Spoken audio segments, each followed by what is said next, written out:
Bro tadi mengenai apa sih yang harus disiapkan untuk supaya kita antisipasi terhadap bencana ini, ya tentunya beberapa poin ya. Si makanan yang compulsory, mandatory yang harus disiapkan di rumah banyak selama ini secara otomatis. Apa yang stopping orang untuk menggunakan solusi ini sebagai solusi untuk emergency food? Halo semua, selamat sore, selamat datang di Food Talks. Hari ini kita kedatangan tamu dari Rawali Food, Bro Andri, yang merupakan Director dari Rawali Food. Sore ini kita akan membahas sedikit masalah mengenai pangan Indonesia, nutrisi, dan ketahanan pangan. Jadi let's dive into more discussions with Pak Andri. Selamat datang Pak Andri, terima kasih atas waktunya. Thank you for having me. Jujur bro, kalau kita lihat kita membahas sedikit mengenai kejadian di Indonesia akhir-akhir ini, mulai banyak bencana di akhir tahun, dan kami juga melihat bahwa ya kita juga prihatin apa yang terjadi di teman-teman kita di Sumatera, Aceh, Sumatera Utara, Sumatera Barat, dan Aceh. Menurut Bro Andri, apa pandangan mengenai masalah ini ya? Oke. Bencana ini. Kalau topik tentang bencana ini ya, sebetulnya Indonesia ini sudah langganan kalau menurut gua sih. Setiap tahun, akhir tahun sampai 3 bulan kemudian itu pasti Indonesia ini ada-ada aja apesnya gitu. Entah itu gunung Merapi, entah itu banjir, gempa bumi begitu kan. Karena memang negara kita ini memang terletak secara geografis sangat strategis. Ibaratnya itu kalau kita bangun rumah, Indonesia ini ada di tengah-tengah simpang 3, di mana itu ada cuaca ekstrim. Kemudian juga kita juga negara dengan garis pulau yang terpanjang di dunia gitu, di mana rata-rata penduduk kita juga tinggalnya itu di dekat pantai. Kemudian juga ada ulah manusia juga, di mana tata kota kita tidak rapi, hutan digunduli, sungai dipersempit. Jadi faktor-faktor itulah yang sebetulnya kita lemah dari sisi geografis, dan juga memang dari sisi kesiapan kita dari sisi penduduknya itu yang ikut mendorong ketidaksiapan terhadap bencana yang kita udah tahu setiap tahun itu pasti terjadi. Kita memang nggak berharap bencana itu terjadi, tapi Bro tadi sudah bilang bahwa kita itu langganan. Dan apa yang gue perhatiin bahwa banyak itu orang yang tidak mempersiapkan diri atau kurang persiapan dalam menghadapi ini. Ya walaupun kita juga nggak mau bencana itu terjadi, tapi kalau memang sudah terjadi, berarti kan menyiapkan payung sebelum hujan penting. Betul. Jadi dalam konteks pembicaraan tadi, apa yang harus menurut Bro Andri yang harus dilakukan gitu? Oke, jadi bencana itu bisa jadi bencana alam ya, dan juga mati lampu. Mati lampu itu juga bencana dan sering banget terjadi di Indonesia ini. Jadi kalau untuk menjawab beberapa pertanyaan bro tadi mengenai apa sih yang harus disiapkan untuk supaya kita antisipasi terhadap bencana ini, ya tentunya beberapa poin ya. Yang harus kita, mungkin kalau gue boleh sharing, yang harus kita ada di rumah itu yaitu pertama air minum. Terus power bank juga itu harus selalu kita isi penuh. Baterai cadangan, senter, obat-obatan, begitu. Kemudian juga kita juga harus tahu nih, kalau kita tinggal di rumah atau tinggal di apartemen, di komplek, kita harus tahu arah evakuasi atau titik kumpulnya itu di mana. Lalu juga kalau bisa kita di rumah itu tuh kita lakukanlah drill dengan keluarga. Kecil-kecilan aja supaya kita itu kalau misalnya ada bencana, baik itu gempa bumi atau banjir, kita tahu langsung siap siaga. Dan yang terpenting adalah kita harus mempersiapkan makanan siap saji. Kenapa? Karena ketika lagi bencana, yang terpenting adalah kita tidak boleh panik. Dan ketika perut lagi panik, otak juga nggak bisa mikir kan. Maka dari itu, makanan menjadi nomor 1 top priority yang harus disiapkan di rumah untuk menghadapi bencana ini. Bro, itu terdengar sangat lebay ya bagi banyak orang. Semua harus disiapkan dan segala macam, tapi masuk akal dalam artian di setiap kantor pun sering ada drill mengenai kebakaran dan lain-lain. Tapi kelebayan ini banyak yang tidak dianggap serius gitu. Tadi seperti baterai, sesimpel center, Nah itu Power bank Power begitu bank. kan harus dicas penuh gitu kan. Nah, Iya. itu terkesan lebay, tapi maksudnya gini, maksudnya uh, kelebayan ini dalam bentuk apa persiapan ini khususnya makanan ya, karena makanan itu kan survival. Tanpa itu orang akan nih. Tadi juga bro sempat ngomong mengenai makanan apa, maksudnya persiapan macam apa yang baiknya disiapkan gitu. Selain tadi masalah sandang, pangan, papan kan kita ngomongnya sandang sekarang. Baik, baik. Kalau dari sisi makanan yang compulsory, mandatory yang harus disiapkan di rumah, banyak selama ini secara otomatis keluarga itu tuh mempersiapkan makanan instan atau mie instan begitu. Nah, jujur aja itu nggak salah, tapi banyak kelemahannya sih kalau menurut gua, bro.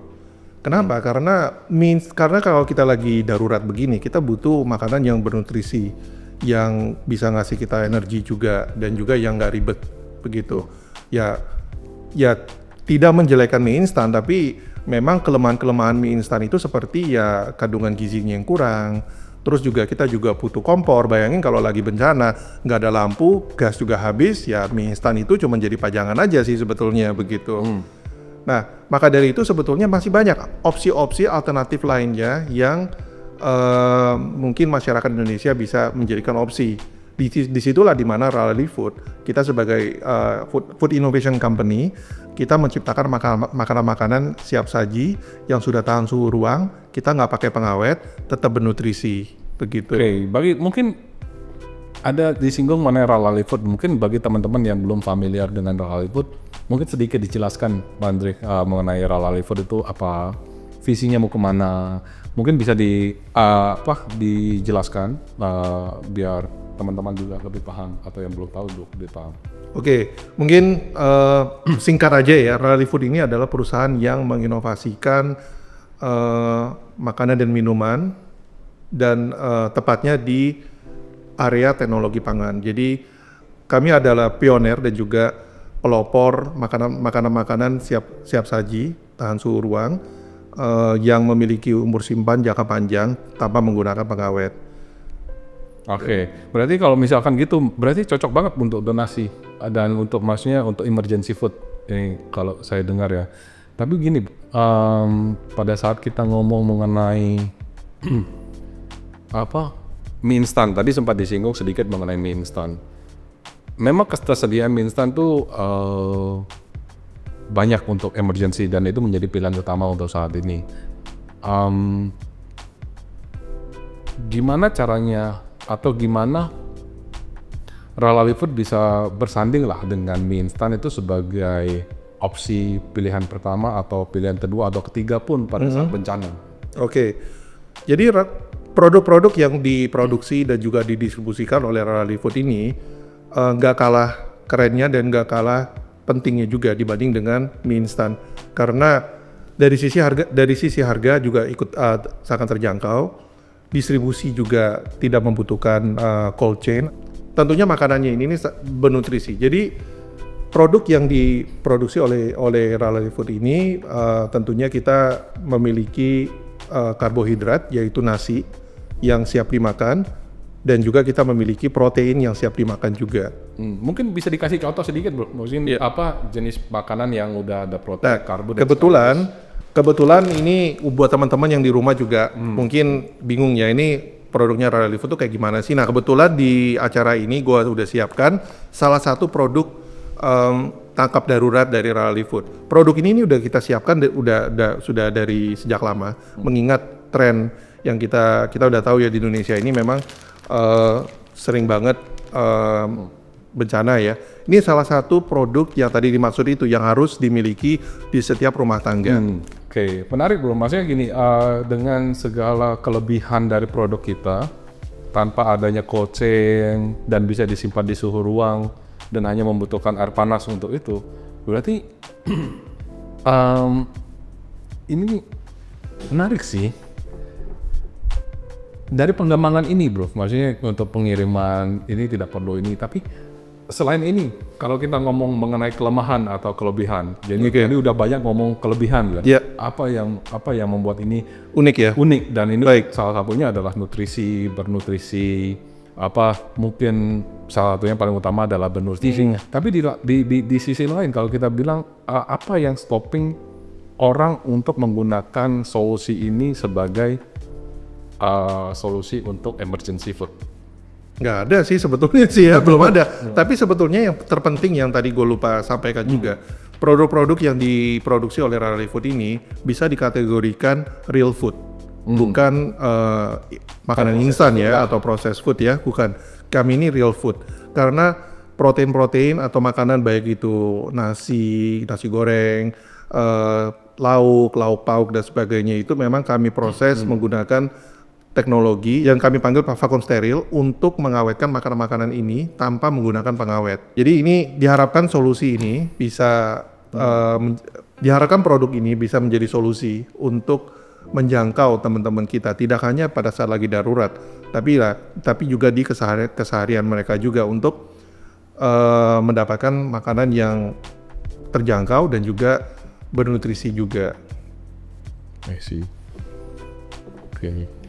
Jadi kan kalau mie instan itu udah pasti kita membutuhkan air panas, di mana di air mendidih lah lebih tepatnya untuk menyeduh mie supaya bisa dimakan. Tapi ketersediaan air bersih pada saat bencana itu juga akan menjadi tantangan tersendiri bagi teman-teman di lapangan. Nah dengan adanya ini, apakah cara penyajiannya akan sama atau gimana? Mungkin diceritain dikit Bu. Oke. Kalau kita kebetulan memang tentunya di Rally kita ada ya di Rally Food kita ada beberapa varian ya. Kita ada juga yang kita panggil nasi instan. Nasi instan itu memang membutuhkan air panas, tapi bukan air mendidih yang direbus bermenit-menit. Cukup air ya panas 70 derajat Celcius, diseduh nasinya, kemudian ditutup dan didiamkan selama 8 sampai 10 menit.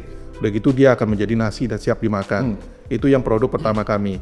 Yang kedua itu adalah yang kita banggakan juga yang tadi gue sebut itu adalah produk makanan yang gue sebut tadi adalah produk vakum steril, di mana kita bisa mengawetkan makanan-makanan lauk pauk itu yang siap dimakan tanpa harus dipanaskan, tanpa harus digoreng lagi atau mungkin direbus begitu. Nah itu produk inilah menjadi produk unggulan kami. Oke, jadi berarti tidak perlu